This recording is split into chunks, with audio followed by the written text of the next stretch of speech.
నమస్కారం, welcome back to my channel search local.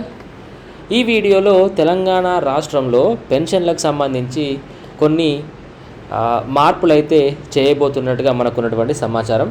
So ఈ మార్పులు ఏంటి, ఇది ఎవరి మీద ప్రభావం చూపుతుంది, ఎప్పటి నుంచి ఈ మార్పులు అమలులోకి రాబోతున్నాయి, పూర్తి వివరాలు ఈ వీడియోలో మనము తెలుసుకుందాము. సో పెన్షన్ తీసుకునే వారికి ముఖ్యమైనటువంటి అలర్ట్ ఏంటని అనుకుంటున్నారా? కొత్త రూల్స్ రాబోతున్నాయి, కొత్త విధానాన్ని అమలులోకి తీసుకురాబోతున్నారు. అందువల్ల పెన్షన్ తీసుకునేవారు ఈ విషయాలన్నీ గమనించాలి.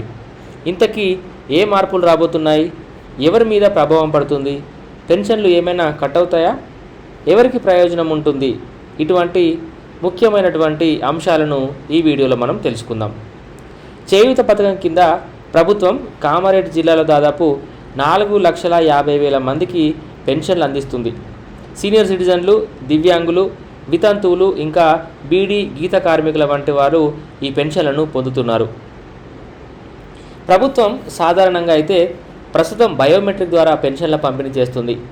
చాలా చోట్ల ఇలానే పెన్షన్ల డబ్బులు ఇస్తున్నారు.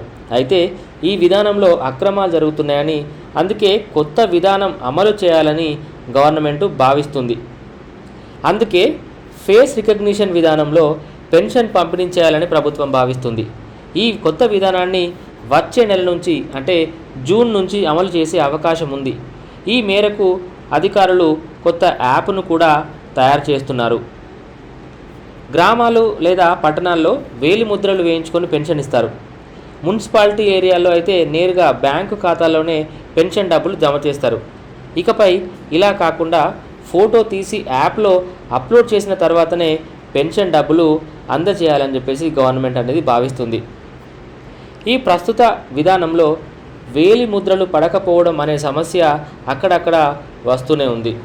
ఇంకా కొన్ని సందర్భాల్లో పెన్షన్ పొందేవారు మరణించినా కూడా వాళ్లకు పెన్షన్ డబ్బులు అకౌంట్లో జమ అవుతూ వస్తున్నాయి. సో ఇలాంటి ఘటనలు చోటు చేసుకున్నాయి.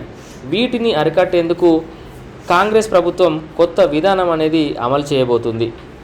ఈ కొత్త విధానం అనేది అమల్లోకి వస్తే నకిలీ పెన్షన్లు అన్నీ కూడా రద్దవుతాయి. దీనివల్ల అర్హత కలిగిన వారికి మాత్రమే పెన్షన్ డబ్బులు లభిస్తాయి. అర్హత లేకుండా పెన్షన్ పొందే వారికి రానున్న రోజుల్లో పెన్షన్ కట్ అవుతుందని కూడా మనము భావించవచ్చు. కాగా ఇటీవలనే జిల్లాలో దాదాపు 600 మంది పెన్షన్లను అధికారులు రద్దు చేయడం జరిగింది. అర్హత లేకున్నా కూడా వీళ్ళందరూ పెన్షన్ తీసుకునేవారు. కొత్త విధానం అమలులోకి వస్తే మరింత పకడ్బందీగా రూల్స్ అనేది అమలు కానున్నాయి. ఈ క్రమంలో అర్హత లేకుండా పెన్షన్ పొందే వారికి చుక్కలు కనిపించనున్నాయి. సో వీళ్ళకు పెన్షన్ కట్ అయ్యే అవకాశం కూడా ఉంది.